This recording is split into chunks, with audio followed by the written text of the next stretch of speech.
इस सृष्टि की विशालता को लेकर इंसान के मन में हमेशा कौतूहल रहा है। इसका अंदाजा लगाने के लिए हमने अध्यात्म तो कभी विज्ञान का सहारा लिया। तो क्या विज्ञान और आध्यात्म दोनों का कहना अलग अलग है?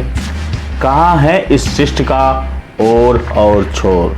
आइए जानते हैं इस वीडियो के माध्यम से। दोस्तों, वीडियो में आगे बढ़ने से पहले चैनल को सब्सक्राइब जरूर कर लें, क्योंकि स्पेस और ब्रह्मांड से जुड़ी वीडियो मैं आपके लिए लेकर आता रहता हूं। आप देख रहे हैं कर्मभूमि स्टार्स यूट्यूब चैनल और मैं आपका दोस्त सुनील कुमार। हिंदू ग्रंथ के सभी ग्रंथों में ब्रह्मांड को अंतहीन बताया गया है, यानी यह ब्रह्मांड जो हम देख पा रहे हैं या जो नहीं देख पा रहे हैं, उसके अंतिम छोर तक हम कभी नहीं पहुंच सकते। इस अंतहीन ब्रह्मांड के बारे में हिंदू धर्म ग्रंथों में हजारों वर्ष पहले ही बता दिया गया है। आज वैज्ञानिक भी इस ब्रह्मांड को अंतहीन मान रहे हैं, जबकि यह बात हमारे ग्रंथों में पहले ही बता दी गई है। अभी कुछ समय तक वैज्ञानिक समाज का यह मानना था कि सब कुछ एक बड़े धमाके के कारण हुआ, जिसे बिग बैंग कहते हैं, लेकिन अब वह यह कह रहे हैं कि एक नहीं बल्कि कई धमाकों के कारण इस ब्रह्मांड का निर्माण हुआ। वैज्ञानिक आधार पर माना जाता है कि कई करोड़ों साल पहले एक धमाका हुआ, जिसे बिग बैंग का नाम दिया गया, जिससे सभी ग्रहों का निर्माण हुआ। लेकिन विज्ञान अब कई धमाके होने के बाद कबूल रहा है। ये बातें हमेशा मुझे दिलचस्प लगती हैं, क्योंकि ये सिद्धांत मुझे यौगिक विद्या की तरह लगते हैं। यह कुछ ऐसा है जिसे हम अपने अंदर हमेशा से जानते आ रहे हैं, लेकिन धीरे धीरे विज्ञान केवल यौगिक विद्या की तरह बातें करने लगा है, बल्कि उन रूप रचनाओं का भी वर्णन करने लगा है जिन्हें हम हमेशा से पवित्र मानते आए हैं और सदा पूजते रहे हैं। जैसा कि मैंने कहा, यौगिक पद्धति में हम यह नहीं जानते कि आप इस ब्रह्मांड की तरह तक जा सकते हैं और वहां मौजूद सभी वस्तुओं को ढूंढ सकते हैं। आज विज्ञान भी इसी निष्कर्ष पर पहुंच चुका है।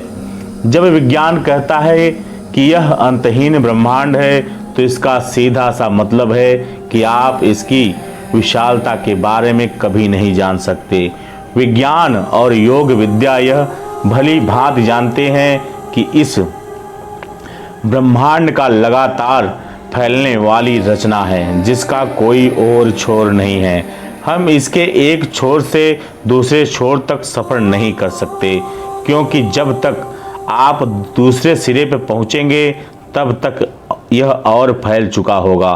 ब्रह्मांड में दिखाई पड़ने वाले तारे हर दिन असंख्य मात्रा में ब्रह्मांड में बन रहे हैं। विज्ञान का एक बुनियादी सिद्धांत है कि इस ब्रह्मांड की कोई भी चीज़ जो प्रकाश की गति से चलेगी वह प्रकाश बन जाएगी।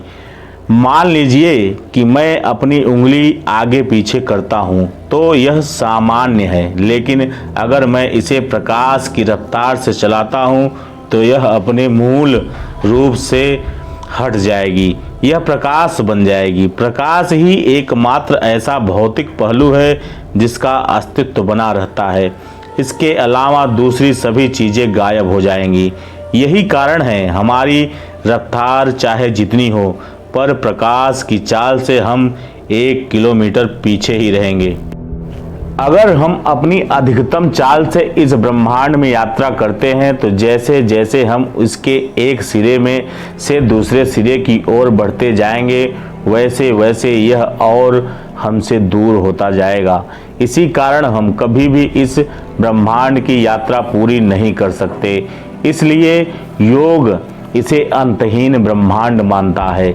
इसलिए इस रचना के बारे में जानने का सबसे अच्छा तरीका है कि हम अपने अंदर देखें। जो कुछ भी इस ब्रह्मांड में घटित हुआ है, वह सब किसी न किसी तरह से इस छोटे ब्रह्मांड, इस मानव शरीर में रिकॉर्ड हो चुका है, और इसी रिकॉर्डिंग की वजह से इस मानव शरीर में अस्तित्व का प्रतिबिंब झलकता है। और इसी वजह से कहा जाता है कि इंसान की रचना ईश्वर के छवि के रूप में हुई है। तो यह बात तो योगिक सिस्टम में हजारों साल पहले कह दी गई है और यह सिस्टम हर धर्म में नजर आती है, बेशक थोड़े बिगड़े रूपों में। हमारा कहने का तात्पर्य सिर्फ यह है कि जो भी इस संसार में घटित हुआ वह सब एक छोटे पैमाने पर हमारे अंदर भी घटित हुआ है। अगर आप अपने अंदर छुपे हुए उस यौगिक रूप को जगा लिए तो यह समझ लीजिए कि आप बाहर होने वाली किसी भी चीज से अनजान नहीं हैं। यह मानव शरीर इसी पूरी सृष्टि का प्रतिबिंब है। हम रचना और रचयिता को अलग नहीं कर सकते। अगर वीडियो अच्छी लगे तो लाइक, और अगर आपको कोई प्रश्न है तो कमेंट में आप अपनी बातें रख सकते हैं। और इस वीडियो की तरह आगे भी ऐसी ही वीडियो देखना चाहते हैं तो चैनल को सब्सक्राइब जरूर कर लें। धन्यवाद आपके इस प्रेम के लिए।